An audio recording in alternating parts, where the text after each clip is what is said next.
attacks to try and derail efforts for a ceasefire deal. Do you have any concern that that is the case? No, I don't think the strikes that they are taking have anything to do with a ceasefire. Israel says that they were targeting Hamas, but you don't have any independent sources that confirm there was actually Hamas leaders in that building that was targeted. Do you? I do not. With respect to this particular strike, no, I do not. Now, we have seen credible evidence all throughout this war that Hamas has hidden its fighters, hidden its leadership inside civilian infrastructure, inside schools. I can't speak with respect to this specific strike, but certainly those are actions that are consistent with the pattern of behavior we have seen from Hamas. Where was that? Can you share with us some of that behavior, the pattern of behavior in particular places and so on? So Israel said it was targeting Hamas commander Mohammed Deif, and they're yet to confirm whether he was killed or not. Do you expect them to confirm it soon? If they won't, does this concern you? Because we know more than 90 civilians killed, including children, but we don't know whether the Hamas commander was killed or not, or even he was there after all. All right. Afternoon. I do not have anything from the top, so Matt, you want to kick us off? Oh, that's a surprise. You want to say anything about your former boss? The Justice Department? No. I don't think I do. Senator from New Jersey. No, I certainly don't have any comment on a law enforcement matter. Okay, let's go to what have you guys heard, if anything, from foreign governments about what's happened over the course of the last 72 hours with the Republican convention, the nomination of J.D. Vance as vice president, his positions on Ukraine and other matters? So I'm not aware of any specific conversations about either the vice presidential nominee of the Republican Party. Obviously, when you had NATO in town last week, you did have a bunch of conversations on the sidelines of events between people all around town about the election in the United States, just as we have conversations, social conversations about elections in other countries. I think people are well aware of the election that's happening here, but I'm not aware of any specific conversations over the last 24, 72 hours about the Republican convention. Okay. I'll leave it there. Definitely. I'm sure people want to go to the Middle East. Dr. Gaza, you said yesterday that you had seen civilian casualties come down from high points of the conflict and from where they were 6 weeks ago, but that you wanted to see them end completely. Palestinian health officials said at least 57 people were killed in Israeli bombardments. Does this increase your concerns at all, and have you raised this with your Israeli counterparts? It doesn't increase our concerns because we have had extraordinary concerns about civilian casualties for some time. And that's why we are pushing so hard, not just pushing, but actively negotiating to get a ceasefire that would stop this daily tragedy where you see innocent Palestinian civilians being killed as a result of this war. But even before we get to what we hope will be a ceasefire, continue to push Israel to take further measures to minimize civilian harm. The Secretary pushed Ron Dermer and National Security Advisor Hanegbi when they were here yesterday. We understand. Look, in all of these strikes, Israel has said publicly that they were striking militants, and of course we've seen reported deaths of militants, including Hamas leaders in some of these strikes, but we've also seen credible reports of civilian deaths. And so it is why we continue to push so hard for a ceasefire, which is the way to really get a lasting solution to the ongoing violence in Gaza. Hamas has accused Israel of stepping up attacks to try and derail efforts for a ceasefire deal. Do you have any concern that that is the case?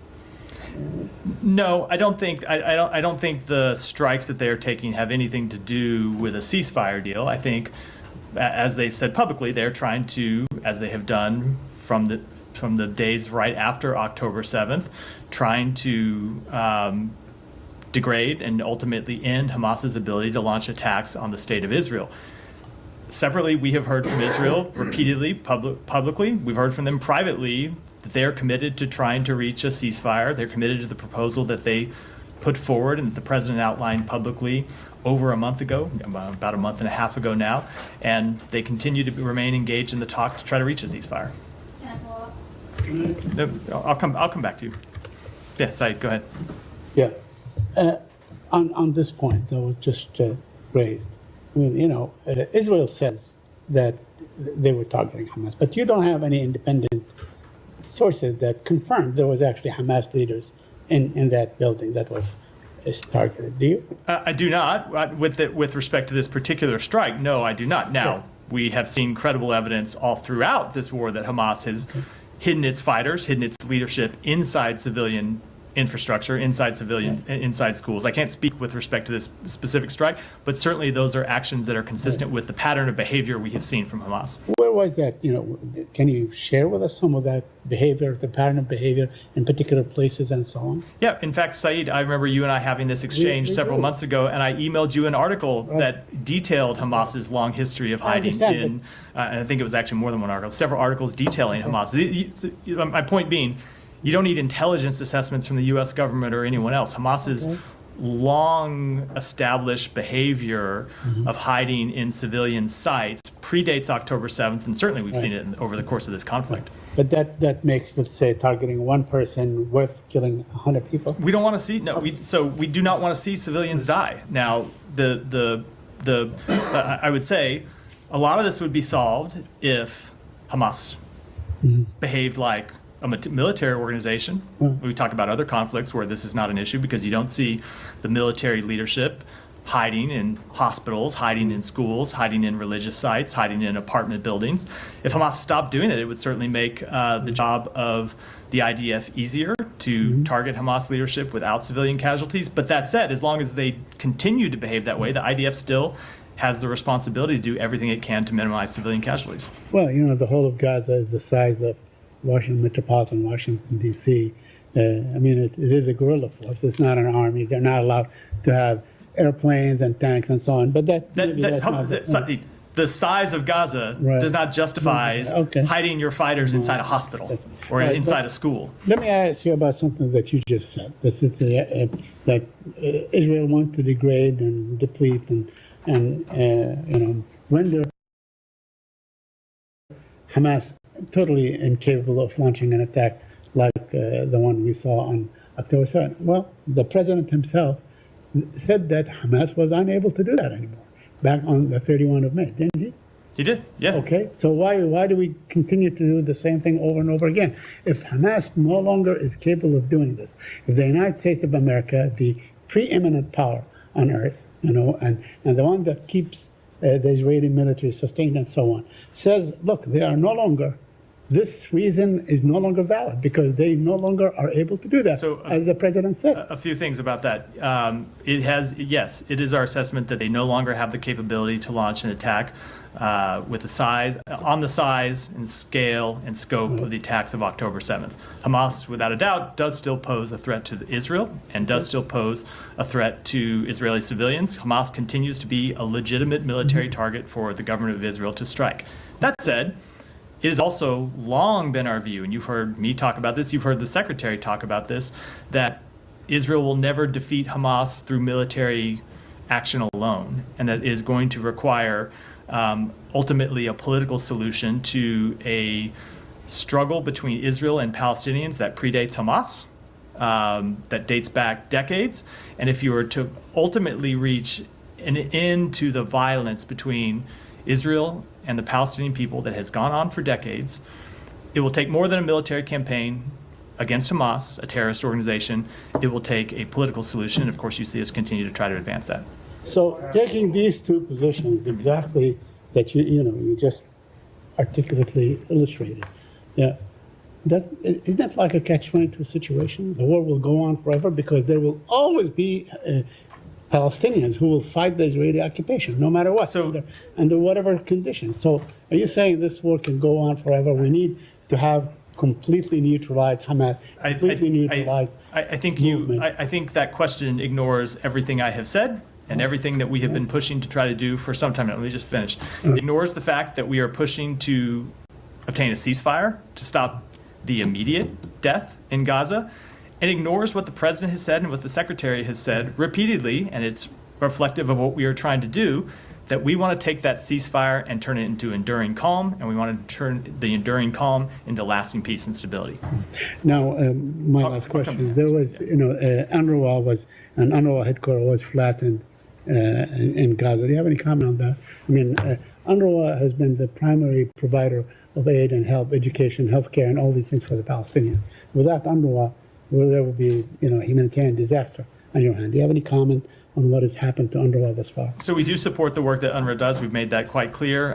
They are a critical delivery mechanism for humanitarian assistance to the Palestinian people in Gaza. They have played an important role in delivering humanitarian assistance on the front lines since the outset of this conflict, and it has been really critical that that work has been critical, and it's critical that they continue it. But with respect to this strike, it goes back to the problem I was speaking to a moment ago, which you do continue to have Hamas leadership, Hamas militants that hide themselves in civilian sites, and Israel has a rightful goal of attacking militants and preventing them from continuing to threaten the state of Israel and the people of Israel, but they need to do so in a way that minimizes civilian harm. Go ahead. Just I want to follow up on your answer to Said about the day after and the plan for peace in the Middle East. You've been, from this podium or even from many other platforms in the U.S. government, you've been pushing for months now for a day after plan from the Israelis, and you're pushing with the regional players to find a formula for a peace that will last, everlasting peace.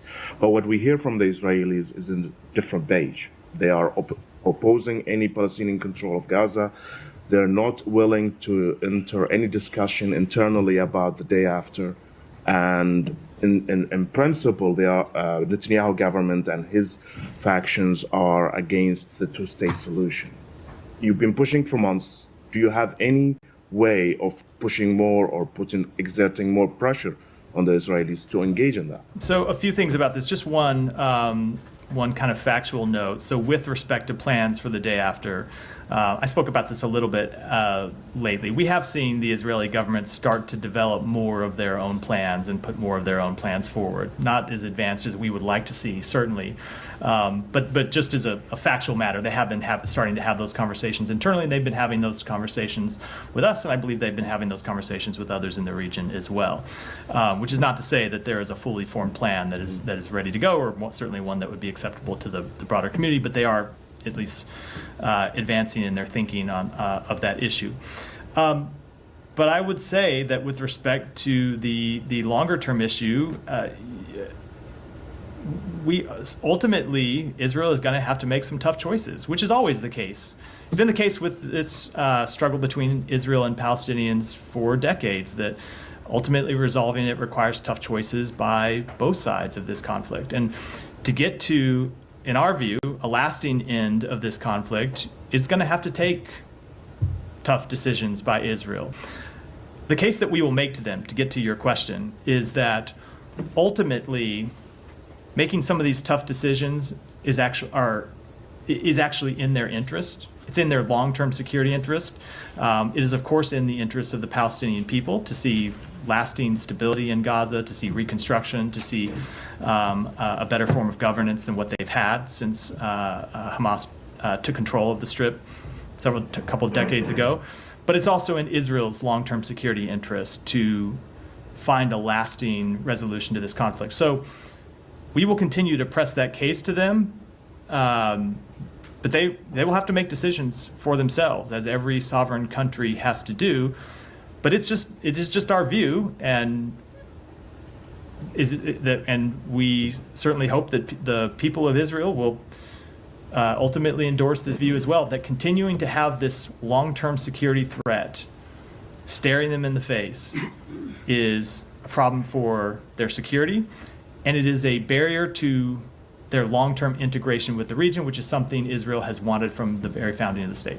Well, what's the Palestinians' options here? I mean, until the Israelis or the Israeli government reach a sober moment to accept that it has to do tough choices, as you said, what are the Palestinians' options to fight this occupation? that would be acceptable to you? So, when you say Palestinians, I don't know if you mean the Palestinian people, if you mean the Palestinian Authority. There are lots of different ways. What was the answer? Let's just say the Palestinian Authority. The Palestinian. So there are lots of different answers. That's why I asked. There's lots of different ways to answer that question.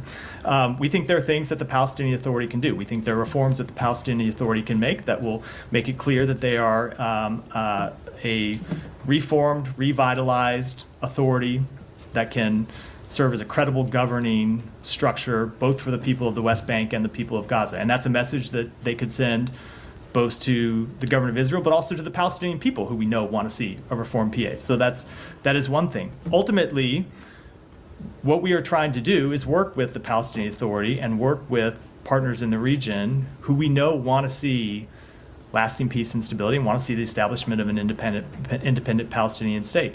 And so that's what we'll continue to do. Go ahead. Regarding specifically the attack on Saturday, Israel's attack on Gaza's Khan Yunis. So Israel said it was targeting Hamas commander Mohammed Deif, and they're yet to confirm whether he was killed or not. Do you expect them to confirm it soon? If they won't, does this concern you? Because we know more than 90 civilians killed, including children, but we don't know whether the Hamas commander was killed or not, or even he was there after all. So with respect to Mohammed Deif, I will defer to the government of Israel to speak, to determine when they might be able to make some kind of assessment and when they will speak to it. That's ultimately a call for them to make. We do know that they were successful in killing other militants, including a Hamas commander in that strike. But that said, to answer the question, no, the deaths of any civilians are not acceptable. We don't accept the deaths of civilians in any strike. And that is why we continue to push for a ceasefire to stop this daily death inside Gaza.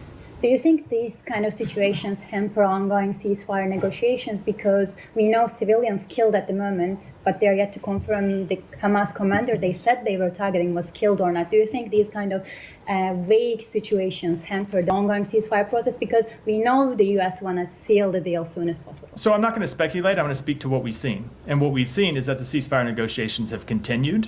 And despite various public statements that are made by both sides on this conflict from time to time, what we have actually seen in the negotiations is pushing forward to try to get a deal. So I'm not going to speculate about what could happen. Obviously, people can always pull out of negotiations for their own reasons. We hope that won't happen. We haven't seen it happen yet. What we have seen has made us believe we can get to a deal, which of course does not mean that we will. We're going to continue to try to push for one. Thank you. Yeah. Yes, sir. Thank you so much. Sir, you said that Hamas is a military organization, of course, several times. Terrorist organization, I think. Hamas is a terrorist organization that does have certain aspects of it that make it look like a military. This is Democracy Now! War, Peace, and the Presidency. We are breaking with convention. I'm Amy Goodman. Donald Trump has tapped freshman Ohio Senator J.D. Vance to be his running mate. Trump and Vance were officially nominated on Monday on the opening day of the Republican National Convention. It is a great honor to move that J.D. Vance be nominated by acclamation by this Republican National Convention as its candidate for the office of Vice President of the United States of America.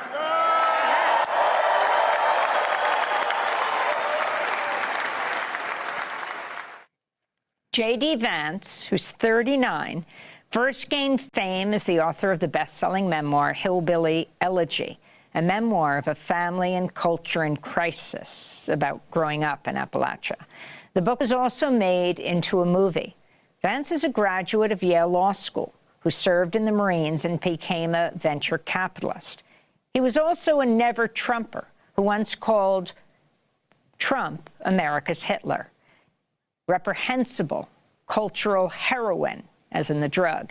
Noxious, a terrible candidate. But Vance later shifted and became an ardent supporter of Donald Trump.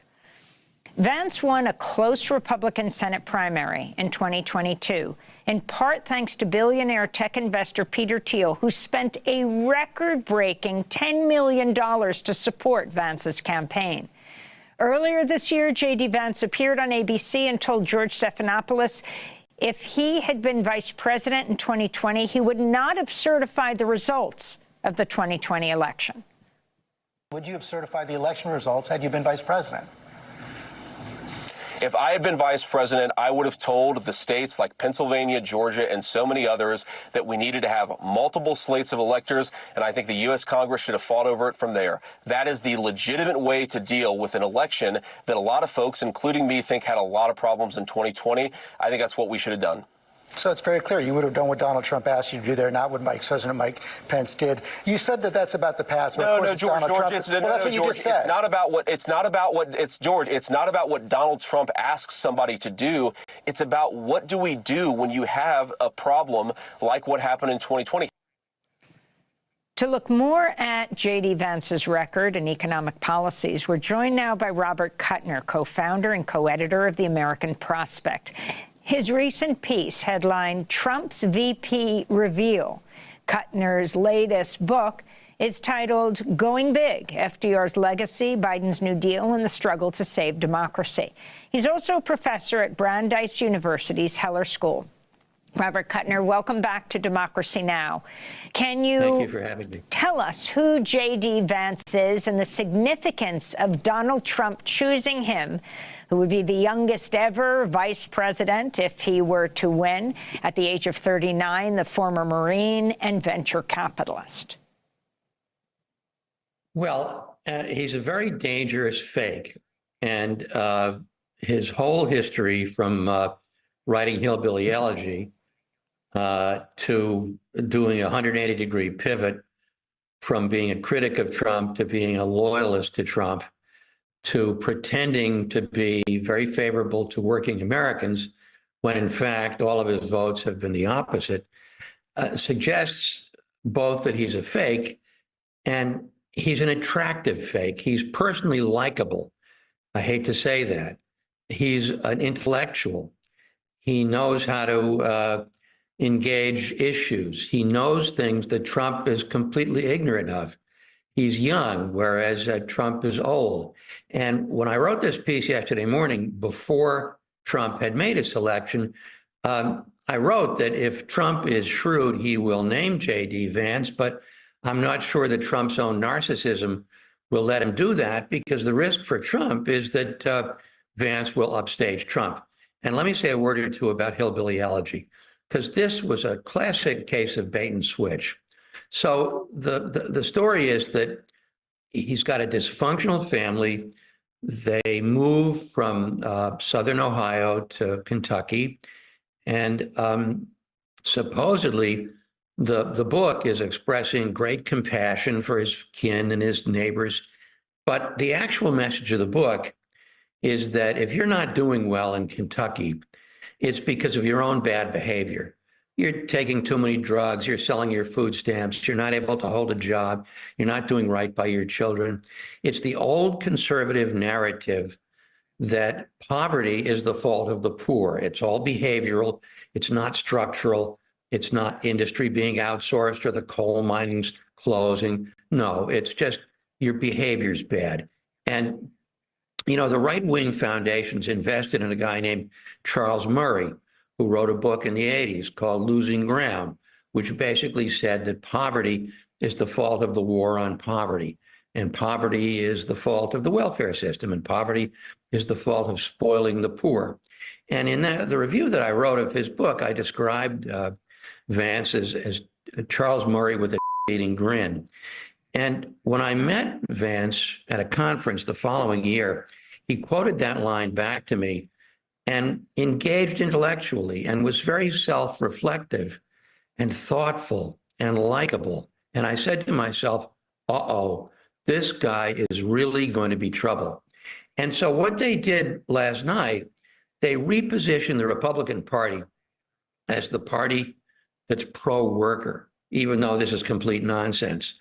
But because Vance is so adept at these head fakes, and because he's got this fake, compelling life story, he's the ideal guy to try and represent that. And they were so cynical, they even put Sean O'Brien on the program, who sort of threaded the needle between talking about what we needed to do to give unions a fighting chance without quite mentioning that Biden was the one who was in favor of this, and it was the Republicans who were blocking this. This is very clever on the part of Republicans to reposition themselves, at least for the purpose of the convention and maybe for the campaign, from being the party of hatred to being the party that cares about workers. It's nonsense, but Vance is a very good symbol of that, and that's why he's so dangerous. And, you know, normally, it really doesn't matter who the vice president is. You have to go all the way back to 1960 to point to a vice president, Lyndon Johnson, who really made a difference in an election outcome. He helped Kennedy carry Texas and maybe won the election. But other than that, vice president doesn't matter very much. In this case, where you've got very closely fought races in Wisconsin and in Michigan and in Ohio, well, not Ohio, but Ohio where Sherrod Brown is concerned anyway, and in Western Pennsylvania, Vance could actually make a difference. The only silver lining, and I hate to call this a silver lining, is it makes it even more urgent for the Democrats to find somebody more effective than Biden who can beat these guys. And I think once the hoopla from the Republican convention dies down, you know, by next weekend, that's going to be the takeaway, that we are really screwed if we can't find somebody who can beat this ticket. And the ticket is beatable. You just need a stronger candidate than Biden. You mentioned the Teamsters president, Sean O'Brien. This was very significant. It was the first time a Teamsters president addressed the Republican National Convention. It was the first night of the convention. President Trump and his vice presidential nominee, J.D. Vance, were sitting next to each other in the audience. The Teamsters president gave something like an 18-minute final speech. This is a clip. I travel all across this country and meet with my members every week. You know what I see? An American worker being taken for granted. Workers being sold out to big banks, big tech, corporates, and the elite. And I'm not the only one who sees this. Everyday families see it. The American people aren't stupid. They know the system is broken. We all know how Washington is run. Working people have no chance of winning this fight. That's why I'm here today. Because I refuse to keep doing the same things my predecessors did.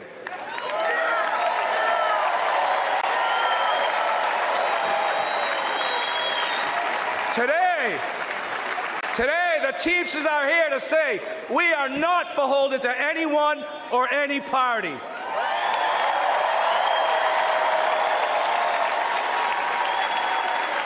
We will create an agenda and work with a bipartisan coalition ready to accomplish something real for the American worker.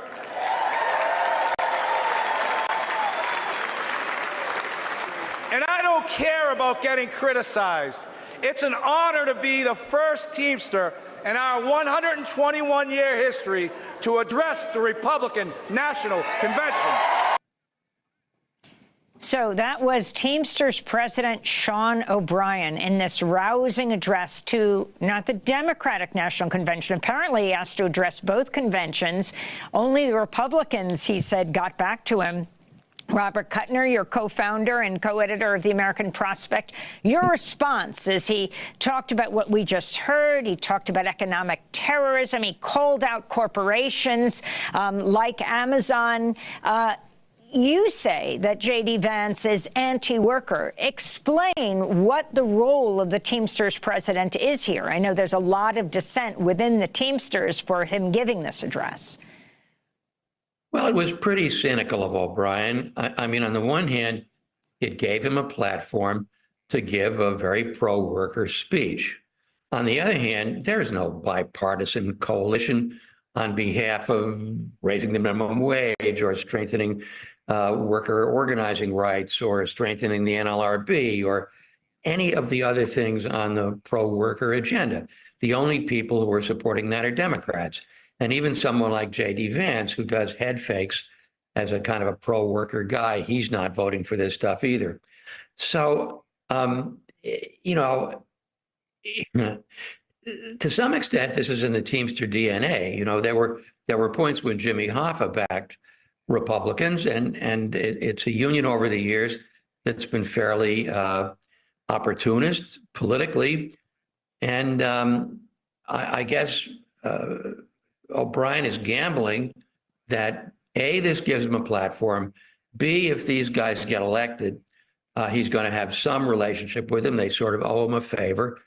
I don't think it was a great idea, but at least it tested out some themes on a Republican audience and demonstrated the awkwardness of Republicans claiming to be pro-worker, because if you dig a little bit beneath the surface, the Republicans are against every one of these things, and I'm hardly the only commentator who's going to point that out. But Robert Kuttner, if you could say how they're against it, show through their records, Vance, a senator, of course, Trump, former president, how they're anti-worker, because this right-wing populist appeal, the Teamsters president addressing, seeing the reactions of the presidential and vice presidential candidate was very powerful.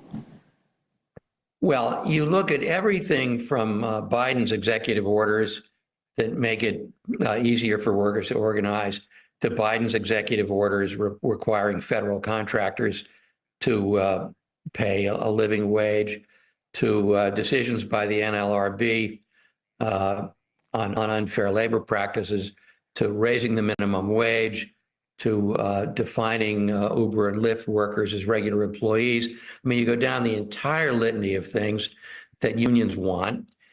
The Republicans have opposed every one of them, either in court or by statute, or in recorded votes, or Republican appointees on regulatory commissions.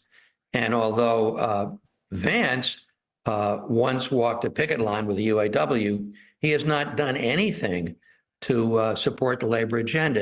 It's all image, it's all fakery, it's all political stunts. And the more that comes out into the open, the more people realize that the Republican effort last night to present itself as the pro-worker party is nothing but posturing, and they need to be held to account on that. It should be a very major issue in the campaign. The more Republicans try and make their alleged pro-worker stance a high-profile posture, the more they need to be held to account. If people were just reading the script of Sean O'Brien's speech, it could have been one given by, independent Senator Bernie Sanders.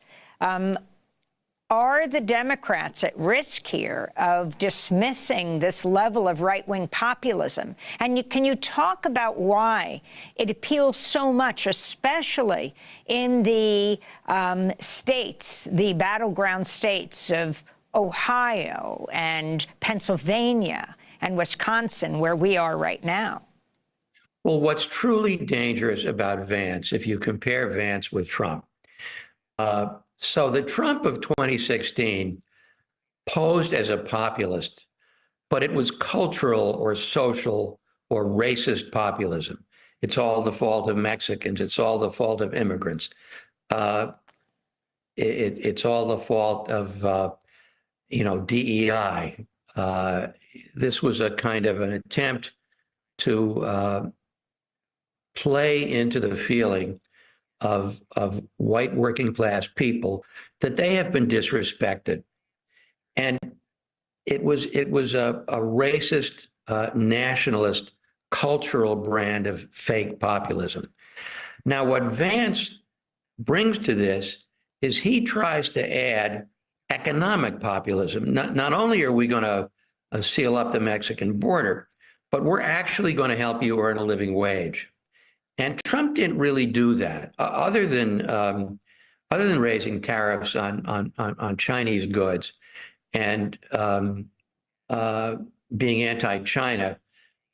Trump didn't follow through on that. It was left to Biden to complement the tariffs with a real industrial policy. Trump was opposed to that. Whereas Vance is much more effective at connecting Trump's cultural and social and racist populism to what looks like pocketbook populism, except it's a fake. So that if you're a worker in Wisconsin or Ohio or Pennsylvania, and your living standards have gone to hell, and you can't send your kid to college because your child would have to go into debt, and you can't afford to buy a house, and your health insurance is going down the drain. Those are pocketbook issues. And to the extent that Vance talks a good game on pocketbook issues, that shores up Trump's rather thin cultural populism. So it's dangerous. And I come back to the fact that the Democrats have got to do better than Biden if they're going to contest this. I mean, Biden's done great stuff, but the number of Americans who think he's too old, he's too fragile, he's too feeble, the fact that he can't keep his line straight, and the fact that Vance, by the way, is an excellent debater. And we got to do better than the current Democratic ticket, or these guys are going to win. And they're cynical enough to carry out all their threats. And we really will cease to be a democracy. And you can change the title of your program to Democracy Then. I want to turn to a few of the responses last night. It was right after J.D. Vance was announced as the vice presidential candidate. Again, he would be, if he won, the second youngest vice president in U.S. history. I spoke to Republican House Speaker, the former Speaker, Kevin McCarthy of California, serving as a delegate to the convention. Mr. McCarthy, your thoughts on J.D. Vance? I think it's a great pick. I mean, I think J.D. will be able to go places that you don't really normally see Republicans. I think he'll be great in Pennsylvania and in Michigan and Wisconsin. And, we got to win one of those three to be able to win where we are. I think his work as in the Marines, his economics, I mean, his youthfulness, I think it's going to be a great addition. Great team. What do you think of him having called Trump America's Hitler? I think that was a long time ago, and he's learned something new. I think you're going to find a lot of people that maybe voted against President Trump 2016 that are going to be supporting him now. Not far from the former House Speaker McCarthy, I spoke to California Republican delegate Lisa Moreno. What is your name? Lisa Moreno. And where do you live in California? Madera County. What do you think of the choice of J.D. Vance? He's going to represent our platform incredibly well.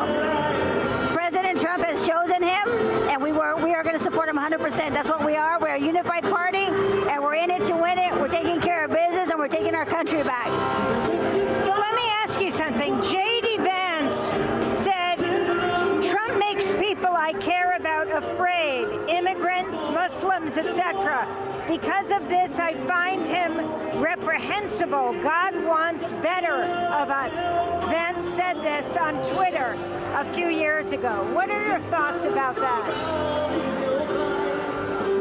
First of all, I proudly represent being Latina and being Republican. So our party welcomes everyone from all walks of life, from all backgrounds. I have heard so much rhetoric from other people that are not Republican say to me, I don't identify with my party anymore. They're on the opposite side of the spectrum. I need to find a home. And I say to them, our arms are open and welcome. Why else do you want to come over? And they say, we're tired of the last 4 years. We don't like what it feels like. We want to go back. And they're not Republican. They're Latinos, they're black, they're Asian, they're Indian. They're coming to us without us having to go, well, ask them to come over and tap them on the shoulder, but we have our arms very much open to them. But it's J.D. Vance who is saying this, that President Trump makes people I care about afraid, like immigrants. Right. It was Kamala Harris that said to Joe Biden on the debate stage that she was black and she was asked to go sit at the back of the bus, or there was discrimination in her time of segregation, and she's his vice president. What are you hoping will come out of this convention? I'm sorry? What do you hope will come out of this convention? We're already unified. We're already ready to take our country back. What I'm hoping to see out of this convention is that the whole world to see a unified party like never before. After the attempted assassination of a husband, a father, and a fearless leader the world and the United States and everybody from all colors, walks of life saw. The division in our country, and people that were not going to vote for Trump are now voting because they've had enough. A lot of people have had it. That was California Republican delegate Lisa Moreno straining over the music on the floor of the Republican National Convention here in Milwaukee at the Fiserv Center. Robert Kuttner, if you can respond, whether J.D. Vance was attacking Trump around discrimination against immigrants or had called him America's Hitler. The response of the Republicans, and this goes also to the dissent within the Democratic Party right now and the pushing for Biden to step aside. You know, there's one interesting crack in the Republican unity. Rupert Murdoch and the Wall Street Journal tried very, very, very hard to discourage Trump from naming J.D. Vance. And I think the reason is that twofold. First of all, Wall Street Journal is very neocon in its foreign policy. It's kind of, you know, America needs to police the world. And secondly, the Wall Street Journal is very corporate. To the extent that Vance is something of an economic populist, or at least poses as one, he doesn't represent the corporate wing of the Republican Party. And to the extent that he's criticized America's help of Ukraine to fend off Russia's invasion, he is feared to be isolationist. So the corporate wing of the Republican Party doesn't like him. And he's actually pivoted on a couple of interesting things. He defends Social Security. So they're very good at paying attention to the things that ordinary working people care about without moving more than a couple of inches in that direction. And I think that's what makes him so dangerous. And that's why the Democrats, once the hoopla of the Republican convention's over, you're going to see this talk about, boy, do we have to get Biden out of there, resume very, very quickly. For now, in the aftermath of the assassination attempt, there's politeness, there's unity, they pulled the commercials, but you're going to see this roaring back to life. And I certainly, for one person, I certainly hope it does.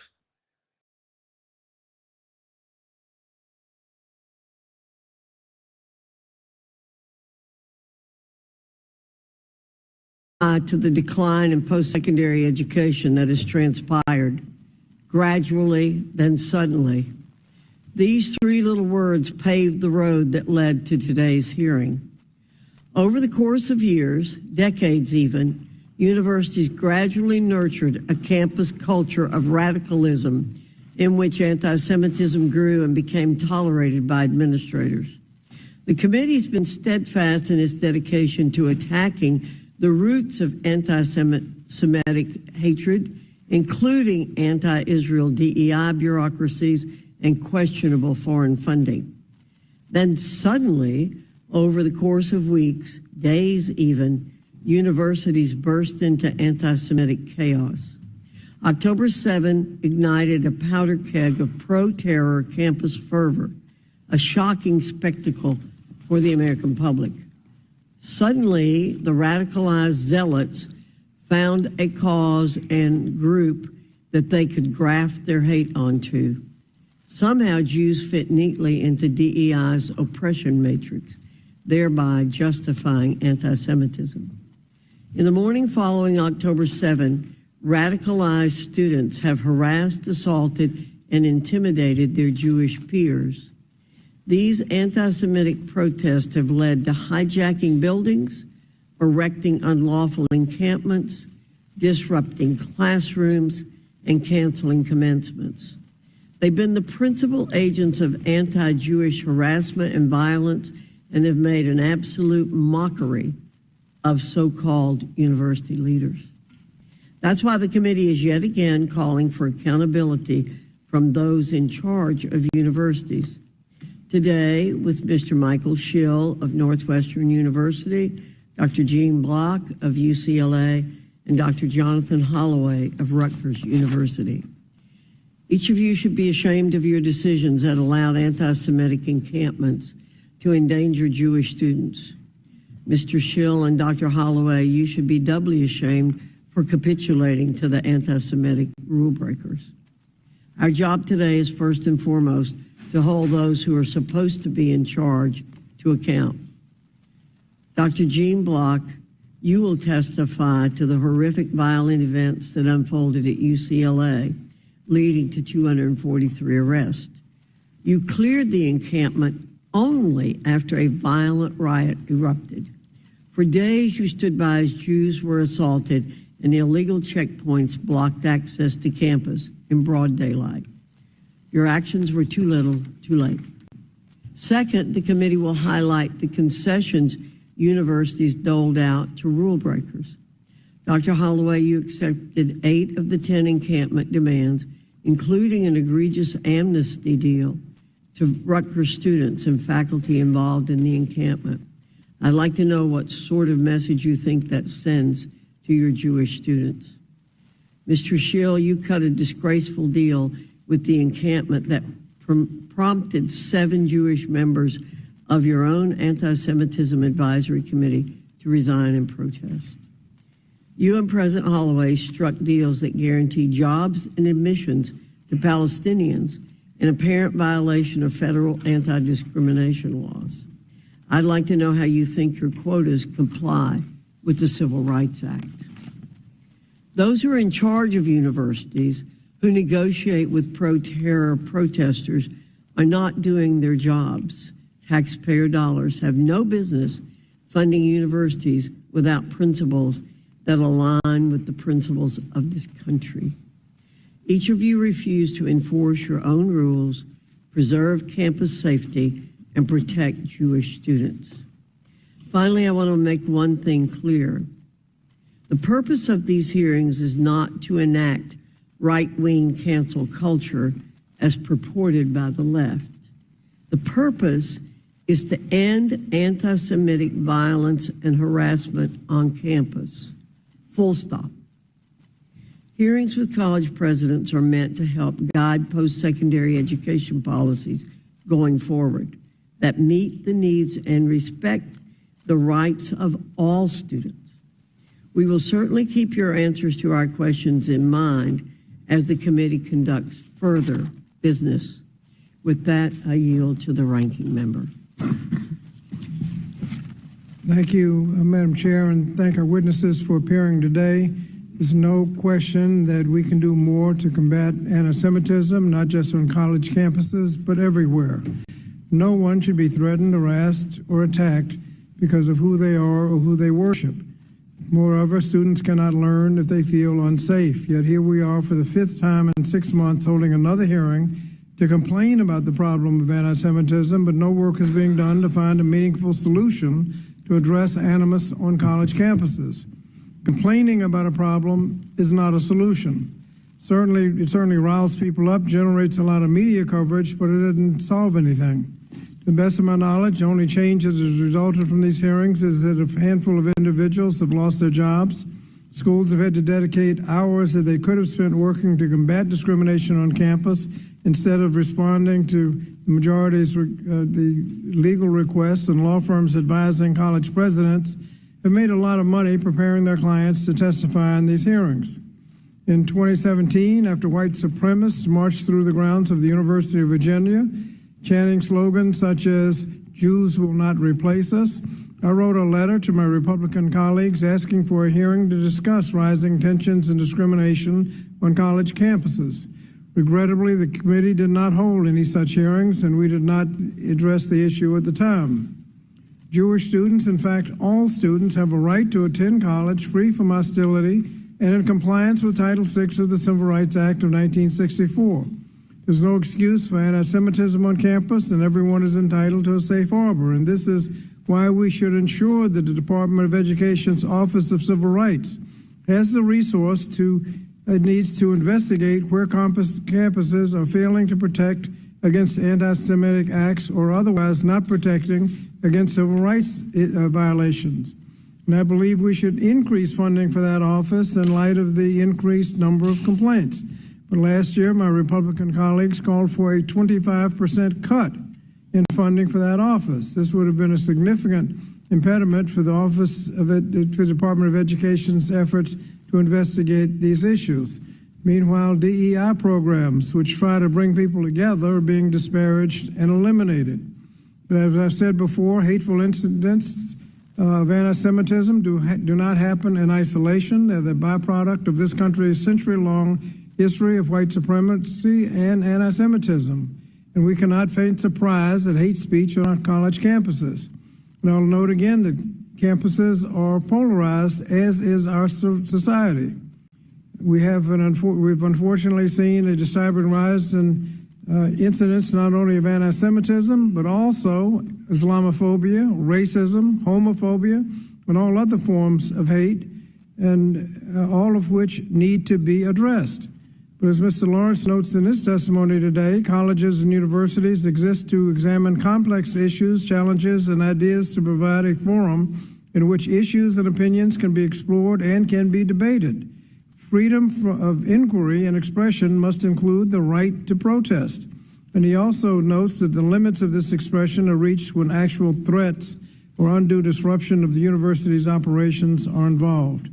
No one in this panel is advocating for violence, harassment, or disruption of the university's operations, but students have the right to peacefully protest and express their opinions, regardless of whether or not those opinions are politically unpopular or morally abhorrent. In public colleges and universities, two of which are with us today, the First Amendment protects both popular and agreeable speech and speech that people can reasonably disagree with, including sometimes hateful words. But again, in painting with a broad brush, the majority has attempted to remove any distinction between hate speech and genuine political protest. And I'd like to remind everyone that the civil rights movement of years past has always moved public opinion rather than just waiting it for change. Today, 81% of Americans report a favorable opinion of Dr. Martin Luther King Jr. But in 1966, a Gallup survey found that nearly 2/3 of Americans had an unfavorable opinion of Dr. King. 2 years later, in the immediate aftermath of his assassination, another survey found that roughly 1/3 of Americans felt that he brought it on himself. In closing, as members of Congress, we have the responsibility to hold ourselves to a higher standard and be role models for our communities. By fueling culture wars, as I believe these hearings have done, we're setting an example for others to feed into and continue to escalate the tensions on college campuses. To that end, our students deserve more from us. They deserve a thoughtful, deliberate conversation about the constitutional questions before us that can lead to a meaningful change. And I hope my colleagues will rise to that challenge. Thank you, Madam Chair, and I yield back. Thank you, Mr. Scott. Pursuant to Committee Rule 8C, all members who wish to insert written statements into the record may do so by submitting them to the committee clerk electronically in Microsoft Word format by 5 p.m., 14 days after the date of this hearing, which is June 6, 2024. And without objection, the hearing record will remain open for 14 days to allow such statements and other extraneous material referenced during the hearing to be submitted for the official hearing record. I now turn to the introduction of our witnesses, and I recognize Ms. Bonamici to introduce our first witness. Thank you, Madam Chair. Michael Schill is Northwestern University's 17th president. He also serves as a professor of law at the Northwestern Pritzker School of Law and a professor of finance and real estate in the Kellogg School of Management. He previously spent 7 years as president of my alma mater, the University of Oregon. He has also served as dean and professor at the law schools of University of Chicago and UCLA, and has also held tenured faculty positions at New York University and the University of Pennsylvania. President Schill founded NYU's Furman Center for Real Estate and Urban Policy, which has become one of the nation's leading research centers on housing. Welcome to the committee, President Schill. Thank you, Ms. Bonamici. Our second witness is Dr. Jonathan Holloway, who's the president of Rutgers University in New Brunswick, New Jersey. Our next witness is Mr. Frederick Lawrence, who's the secretary and CEO of the Phi Beta Kappa Society located in Washington, D.C. Our final witness is Dr. Gene Block, who's the chancellor of UCLA in Los Angeles, California. We thank you for being here today and look forward to your testimony. I will remind the witnesses that we have read your written statements, which will appear in full in the hearing record. Pursuant to Committee Rule 8D and committee practice, I ask that you each limit your oral presentation to a 5-minute summary of your written statement. I also remind the witnesses to be aware of the responsibility to provide accurate information to the committee. I will first recognize President Schill for 5 minutes. Thank you, Chairman Fox, Ranking Member Scott, and members of the committee, and also thank you, Representative Bonamici, for that kind introduction. I agree with the committee that anti-Semitism is rising on college campuses, including our own. This committee is also right to be shining a light on the subject for the American people. In that spirit, let me address 4 issues as they relate to Northwestern: anti-Semitism on campus, our guiding principles of community safety and academic freedom, the encampment itself, and our plans moving forward. First, our universities are on the front lines of the disturbing spike in anti-Semitism that accelerated following Hamas's horrific terrorist attacks on October 7th. Across the country, the open harassment and intimidation of Jewish people on the streets and social media has also infected our classrooms and our campuses. As the descendant of Holocaust victims and survivors, rising anti-Semitism in the world affects and alarms me personally. I lost relatives in the Holocaust, so it is not abstract to me that the world's Jewish population has not recovered to where it was before World War II. The fact that Israel is a cherished homeland is not theoretical to me. It is where family members who survived the war found refuge. My family's history is a constant reminder to me of what can happen when anti-Semitism is allowed to take root. Where there is conduct that threatens the Northwestern community, we must impose discipline, and we have done so. Yet I'll be the first to admit our existing rules and policies are falling short. We must improve our processes to meet the current challenge. At my direction, we'll be working over the summer to update our student conduct code. These new policies will be in place before students return to campus.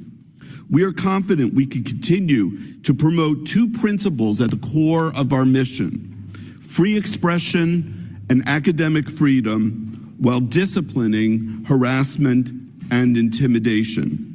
I want to take a moment to address the encampment at Northwestern and the choices we made. On the morning of April 25th, an encampment was erected on Deering Meadow, an iconic gathering space at the center of our campus. As I watched what was unfolding and at encampments across the country, I believed that the danger it posed grew every day it stayed up. Every day brought new reports of intimidation and harassment.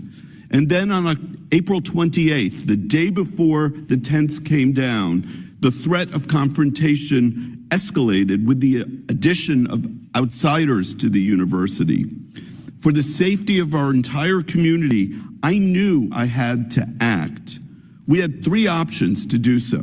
First option was letting the tents stay up indefinitely. We never seriously considered this option. They were a threat to our community. The encampment was breaking our rules. There was anti-Semitic behavior that was making our Jewish students feel unsafe. I knew we had to take down the encampment and get it down quickly and permanently. Second, Sending in our student affairs officers and the Northwestern Police Department to make arrests. That was the second option. This option ended up posing too high a risk to our students, staff, and police officers.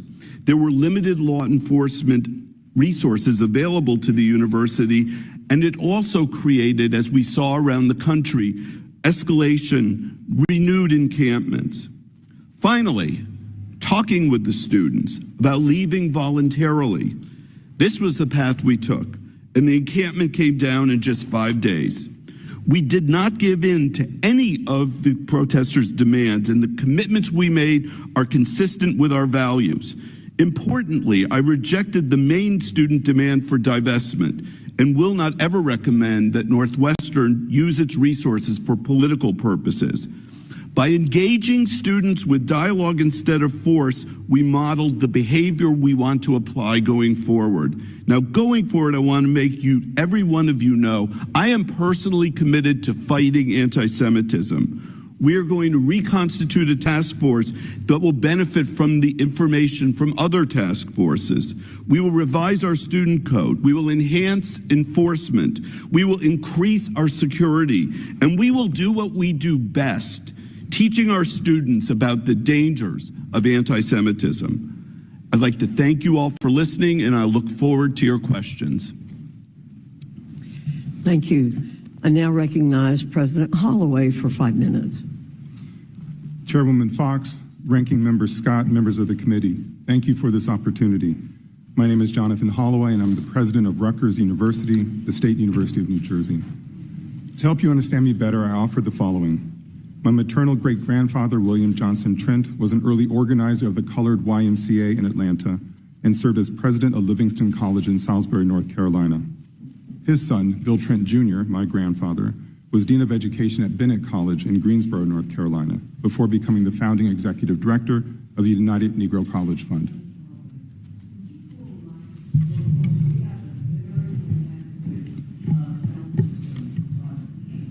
Sure. May I start the paragraph at the beginning?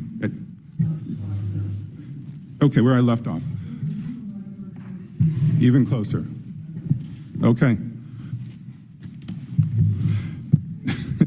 His son, Bill Trent, my grandfather, was Dean of Education at Bennett College in Greensboro, North Carolina, before becoming the founding executive director of the United Negro College Fund.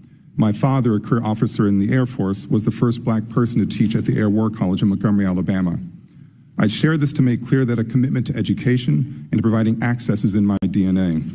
And though I fully recognize the myriad ways in which my experience and that of our Jewish community are different, I know something about the awful impact of discrimination too. When I served as an intern for the House Ethics Committee, my father brought me to Capitol Hill on my first day.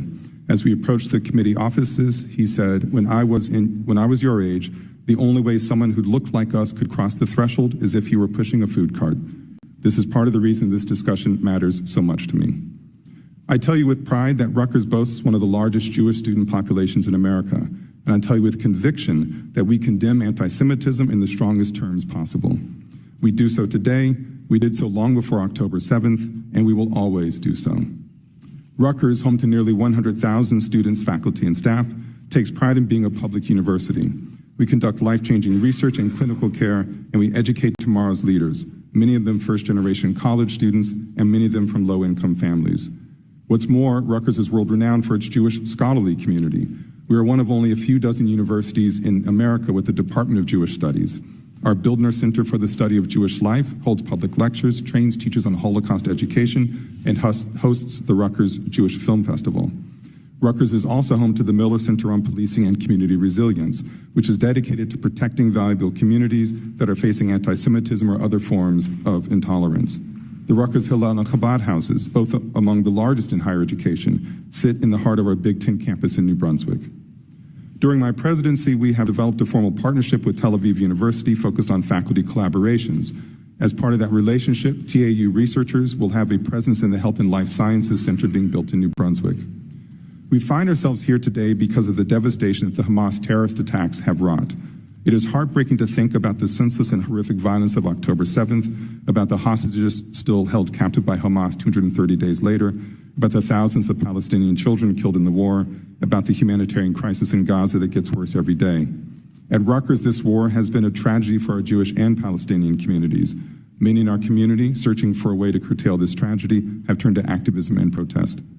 During this period of heightened fear, anxiety, and polarization, Rutgers has focused on 3 essential priorities: to ensure the safety of our community, to affirm and uphold our policies, and to promote dialogue and education. I'd like to emphasize this last point: dialogue and education. Disciplining a person for breaking a rule is easy. It is much harder to build the trust to question and to understand across difference. The battle against anti-Semitism, against bigotry in all of its forms, must be waged with education. We began the semester with lectures and films centered on meeting discrimination with humanity. In New Brunswick, we established an advisory council on anti-Semitism and Jewish life, whose work continues to be pivotal. Jewish studies and Middle Eastern studies faculty have brought Israeli and Palestinian students together in a classroom, not to convince or to change minds, but simply to listen to each other. We have planned training and discussion around anti-Semitism, and we have partnered with the Anti-Defamation League in these efforts. Like so many other universities this spring, we saw a protest encampment take shape on our New Brunswick campus. It lasted for a little more than 72 hours. When on the 3rd morning, some student protesters called for a rally to disrupt exams, we moved quickly to shut the encampment down. We made a choice. That choice was to engage our students through dialogue as a first option instead of police action. We had seen what transpired at other universities and sought a different way. Without compromising on my fundamental stance against divestment and boycotts, we agreed to talk and to listen. If ever there was a time for dialogue and a focus on civil discourse, it is now. We are in a highly polarized time where we are confronted by objectionable and offensive ideas. Part of what universities do is to help the members of our community navigate that reality so that they become better, stronger, and more resilient citizens. We do that by teaching people to be curious, to listen, and to engage in civil discourse. Finally, let me speak briefly to the Rutgers community. I have heard you over the last several months. I have heard your frustration at injustice in our world, your pain at senseless suffering, and your desire to make Rutgers a stronger community. And for that, I want to say publicly, thank you. We cannot give into the easy path of letting our differences become our divisions. The healing will take time, and through these efforts I mentioned earlier, I am committed to it. We are committed to it. Thank you, and I look forward to your questions. Thank you, President Holloway. Mr. Lawrence, I recognize you for 5 minutes, and I ask you in advance to hold the mic close to you. Again, we have a very inadequate sound system right now. Thank you, Madam Chair. And I'd like to thank the committee for inviting me today to speak with you. My name is Frederick M. Lawrence, and I am here in my personal capacity to share my experience and thoughts as a former law school dean, a former university president, and a professor of American higher education law. The past academic year has deeply challenged all stakeholders of our college and university communities and our society at large. Images of campus protest and unrest will long stay in our minds. It is precisely at times like these that we must hold fast to the first principles that underlie the mission of American higher education and that form the bedrock of a flourishing democratic society and a vibrant culture. Let me first emphasize that the safety of students on campus is critical and it is essential. Students cannot learn if they fear for their safety. No one is permitted to threaten another.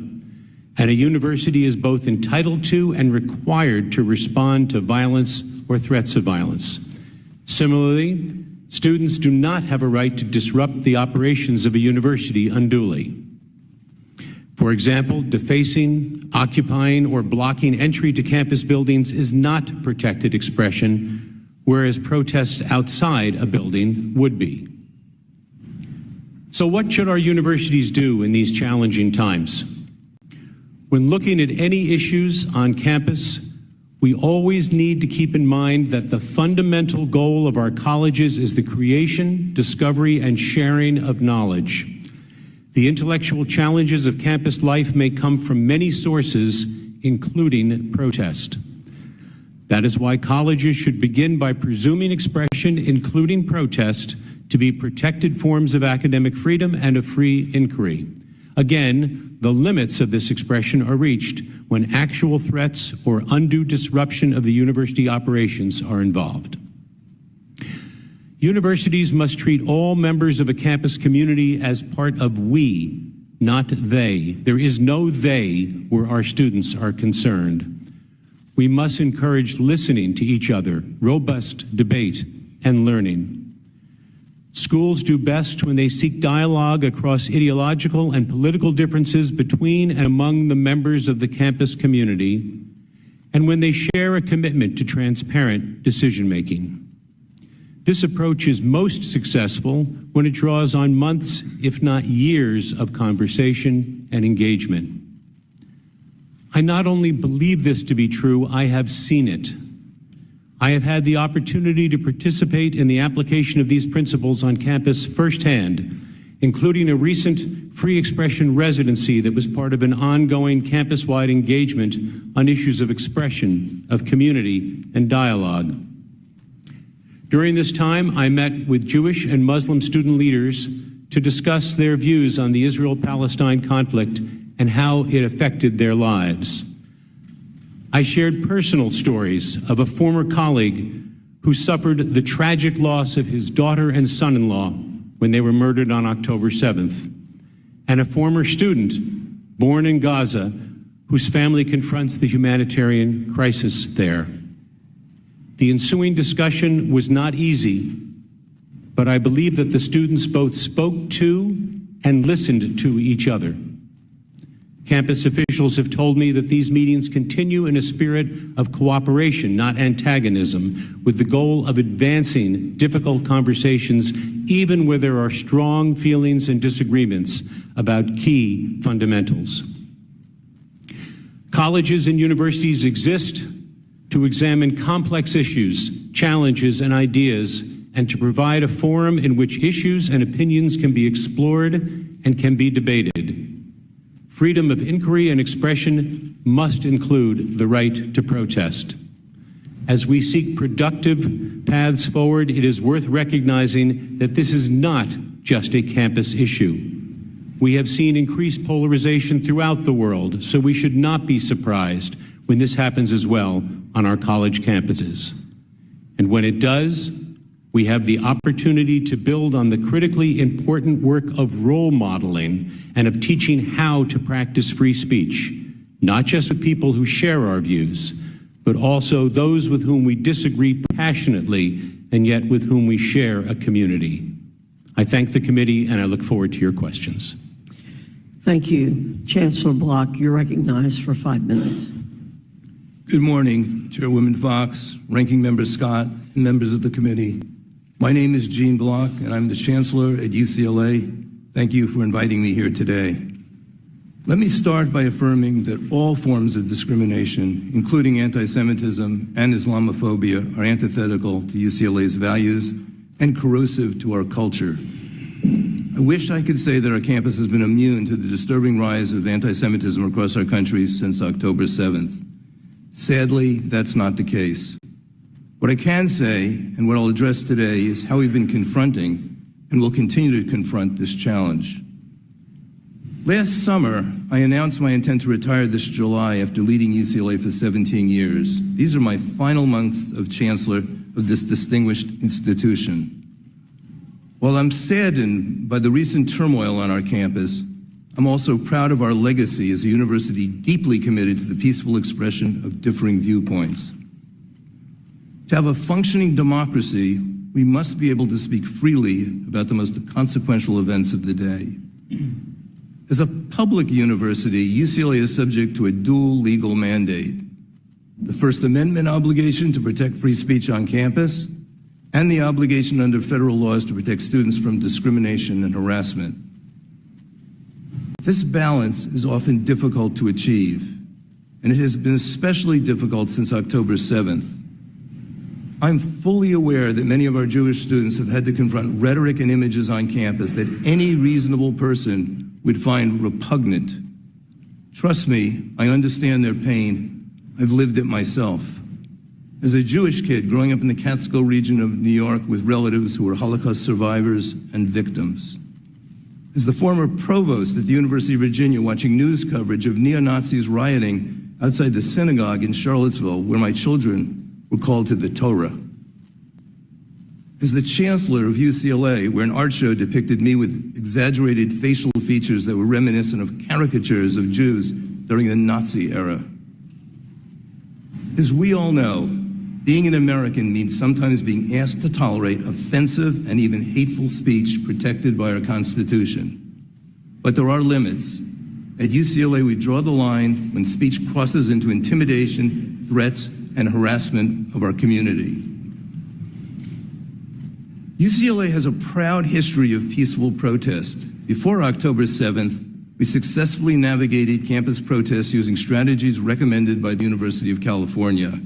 But on April 25th, as a result of a conflict that spread across universities across the country, a protest sprang up at the center of our campus, testing the limits of our approach. We are part of the University of California system. We followed University of California policy guidelines that directs its 10 campuses to only use law enforcement to remove protesters when absolutely necessary to protect the physical safety of our community. Accordingly, the encampment remained. As the encampment grew to more than 500 protesters, some of whom were not even affiliated with UCLA, it disrupted normal access to some classes. On April 28th, I decided to remove the encampment after violence broke out between opposing demonstrators, and I asked for a security plan to do so. We gave the protesters written notice that the encampment was unlawful on April 30th and instructed them to disperse. But before the necessary police resources could be assembled, assailants attacked the encampment that evening. Tragically, it took several hours before law enforcement could quell the violence. On May 1st, with the support of the University of California's President Michael Drake, we provided protesters a final opportunity to leave. But when more than 200 protesters refused police orders, law enforcement removed the encampment that night. With the benefit of hindsight, we should have been prepared to immediately remove the encampment if and when the safety of our community was put at risk. We have since taken decisive action. I created a new Office of Campus Safety that reports directly to me. UCLA is conducting a thorough examination of our security processes. The University of California has also engaged independent law enforcement experts to initiate a review of the confrontation, including our planning and security protocols. Finally, we will hold accountable all those engaged in violence or violated our policies. No student should be threatened or excluded based on their beliefs or identity. While we'll always have to strive hard to meet this obligation, we must also maintain our commitment to academic freedom and free speech. The balance is central to UCLA's educational mission. It's not always easy to strike a perfect balance, but that must be our goal. Thank you again, and I'm looking forward to answering your questions. Thank you, Chancellor Block. Under Committee Rule 9, we will now question the witnesses under the 5-minute rule. I ask members to keep your questions succinct so the witnesses will have time to answer and not ask a question with few seconds left. I now recognize myself for 5 minutes of questioning. This question is for all three of the presidents. All of your universities have been hotbeds of pervasive anti-Semitism. Please tell me how many students have your university suspended? How many students have been expelled for anti-Semitic conduct since October 7th? President Schill? To my knowledge, no student has been expelled or suspended. We have ongoing investigations, and there have been terminations of staff. President Holloway? We have ongoing investigations as well, but I can report that we've suspended 4 people, and then 19 others are have experienced other levels of disciplinary consequence. Chancellor Block? Yes, we have, I believe, over 100 active investigations right now, evaluating 100 cases since October 7th of both anti-Semitism and Islamophobia. So very few students have received any kind of disciplinary action from your campuses.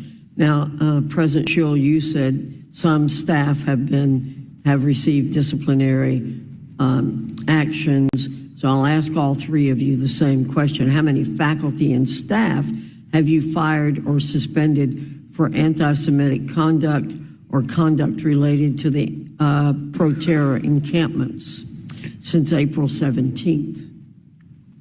So, Dr. Fox, if I might just correct the premise of your question, the fact that we have not yet suspended or expelled students does not mean that students have not received discipline. There's a wide range of discipline, and discipline has been meted out to many of those students, but we haven't yet suspended or expelled anyone. Okay. We have, as I said, I'm sorry. Staff, how many staff? I don't have the precise number, but we have had staff terminations. President Holloway, staff. And this question was since April 17th, ma'am, is that correct? I don't know that we have suspended anybody from staff at that time, but we do have ongoing disciplinary proceedings. Yeah. Chancellor Block. Ongoing disciplinary proceedings. Okay. Mr. Schill, in your deal with the self-proclaimed, quote, Northwestern Liberated Zone, you promised to reestablish an advisory committee on investment responsibility this fall. Northwestern Students for Justice in Palestine call this, quote, an important step toward our ultimate goal, divestment from Israel. Will you make clear here now that Northwestern will categorically reject any divestment or academic boycott of Israel? I will make clear that I would never recommend to the Board of Trustees divestment of anything or any academic boycott of Israel. Okay. Why did you agree to create the perception that you do so, which encouraged other universities to cave on this? That committee is a committee that pre-existed. We had that committee for several years.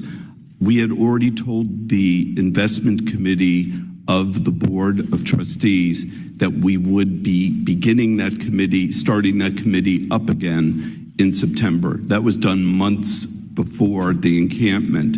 And so we were going to do that anyway, and there is no intent. That is not a board committee. That is an advisory committee. Okay. It has faculty and two students, and they're not necessarily from this group. Thank you. Chancellor Block, numerous videos showed Jewish and other UCLA students being denied access to central parts of campus by encampment members who had set up unauthorized checkpoints. In some cases, the students were questioned on whether they were Zionist. Why did you fail to immediately clear these checkpoints? I heard accounts, thank you, Chairwoman. I heard accounts of students being blocked, and we issued instructions to our staff to make sure that all walkways were free and the students could freely pass without obstruction. And that was, I believe, I then sent a memo out to the entire community on, I believe April 30th, instructing that that was intolerable and would not tolerate the blocking of access to parts of campus. And did it stop as a result of what you said? I believe it did, but we kept vigilant. Thank you. Yield back.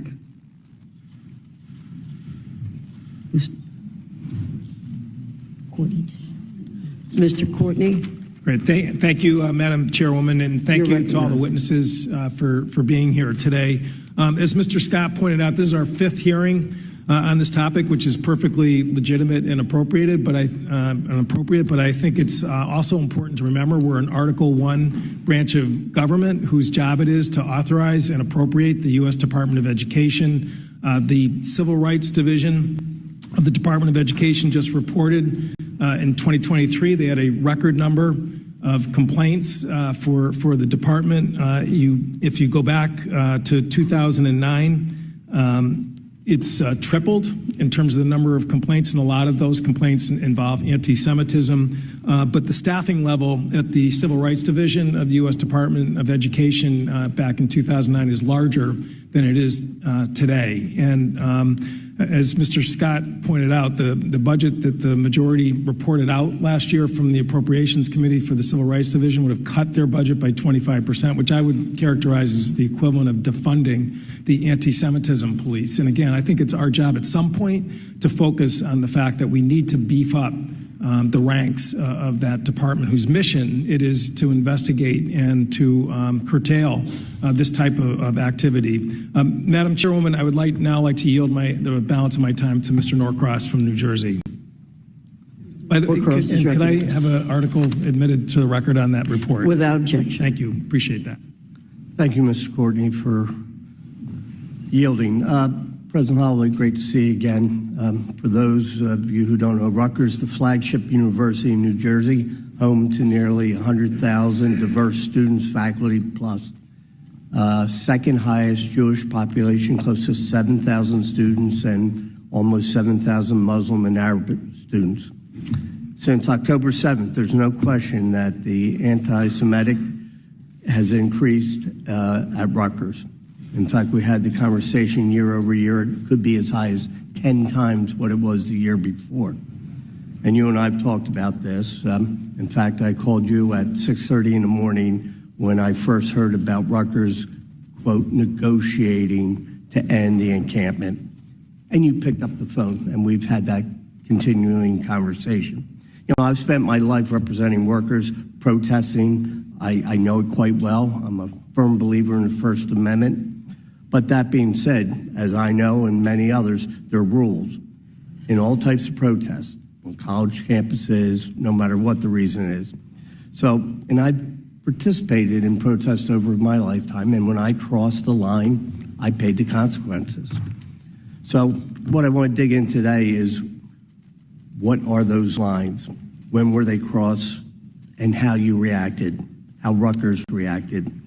Specifically, the encampment at the New Brunswick campus concerned, it was called Voorhees Mall. So when did you first find out that there was a protest at the mall there? Thank you for the question, Congressman. There was a protest that had been approved in our free speech zone on campus. I think that was a Monday, sir. And then the protesters, and that's a legitimate area, and the protesters then moved down to Voorhees Mall. It's about a 3-block walk, as you might recall, and started setting up an encampment. So I was learning of it as it was happening on that Monday. Were there any communication with the participants as they created or started the encampment? Communication from me, sir? From you, Rutgers police, any communication, or were they just allowed to? No. For any approved protest, there's a whole process people go through in order to register their space and how they want to proceed. And we have student affairs professionals and university police, the Rutgers University Police Department, RUPD, and security. So they were engaged with those activists from the very beginning and in an ongoing way. Setting the stage, this was a time of year that most students don't look forward to. It's called finals, obviously some of the most difficult times. Were the participants advised that the disruption of finals, in this case, or other activities would not be permitted? The participants, it was made clear that we were going to allow the encampment and consider it a speech act in the spirit of First Amendment and free expression. But that encampment could not disrupt university processes, could not bar people from entering buildings, could not be disruptive in terms of excessive noise. So I only have 10 seconds, and I'll be able to finish the line of questioning. But certainly, we're going to continue on this time frame so we can get a better understanding. Yield back the balance of my time. Thank you, Mr. Norcross. Mr. Wahlberg, you're recognized for 5 minutes. I thank you, Madam Chairman. President Schill, your President's Advisory Committee on Preventing Anti-Semitism and Hate recently disbanded after 7 Jewish members of the committee, including its co-chair and a university trustee, resigned in protest of your caving to the encampment's demands. You and your administration had cited the creation of this committee as proof you are working to counter anti-Semitism. But 3 faculty members you appointed to it had objected to the committee's very creation in a letter that downplayed anti-Semitism and defended the phrase "from the river to the sea." At least 2 of them have supported BDS efforts against Israel. Question: why did you believe it was appropriate to appoint faculty members who have defended and made excuses for anti-Semitism and oppressed and opposed the committee's purported mission of combating anti-Semitism? Thank you for your question, Congressman Wahlberg. The number one, I'd like to just address the premise of your question. The 7 members who resigned from the committee resigned for 2 reasons. They were unable to reach consensus about what anti-Semitism was. How could they reach consensus if you have people already having made clear statements that were anti-Semitic, that spoke for BDS and said that "from the river to the sea" is a good statement? And they resigned because they were not consulted with respect to the negotiations. Surprise, they surprise. did not resign. I'm sorry. Let me ask you, will you commit to keeping off those type of members of a committee if you reconstitute this committee as you say you're going to do? I will be appointing to the task force that we are going to create faculty, staff, administrators who I believe are committed to fighting anti-Semitism and as committed to fighting anti-Semitism as I am. We'll be watching. President Schill, one of the advisory committee members, Jessica Winiger, has been a leader of academic boycott efforts against Israel. She's also referred to, and I quote, Zionist media and condemned, quote, white liberal dialogue politics, and she signed a petition defending a Palestinian terrorist who murdered 2 Israeli college students in a bombing. Do you acknowledge Professor Winiger as grossly unfit for a committee meant to combat anti-Semitism? I do not believe in the BDS movement. I am in print against it at my previous university, and I will not be discussing individual faculty members or so their you won't writing. say that a person like her, let's forget her name, but a person with her principles will not be on this commission. I will be appointing people to the committee who are committed to fighting anti-Semitism. Your record isn't that way. You also appointed a leader of Northwestern's Middle Eastern and North African Student Association to the advisory committee, despite the fact that in the days after October 7th, the MENA Student Association released a statement explicitly supporting the terrorist attack, saying this, and I quote, "We resoundingly support Palestinian resistance to over 75 years of Israeli state-sanctioned violence and calling the terrorists killed in the attack martyrs." Do you agree these comments are shocking and beyond the pale? I will not be commenting, and certainly not commenting on any student and what students I think we're hearing that there's no change going to take place at Northwestern University relative to anti-Semitism. How could you possibly appoint a student who supported the October 7th terrorist attack to a committee meant to combat anti-Semitism? I'm not going to comment on the speech of our students or our faculty or our staff.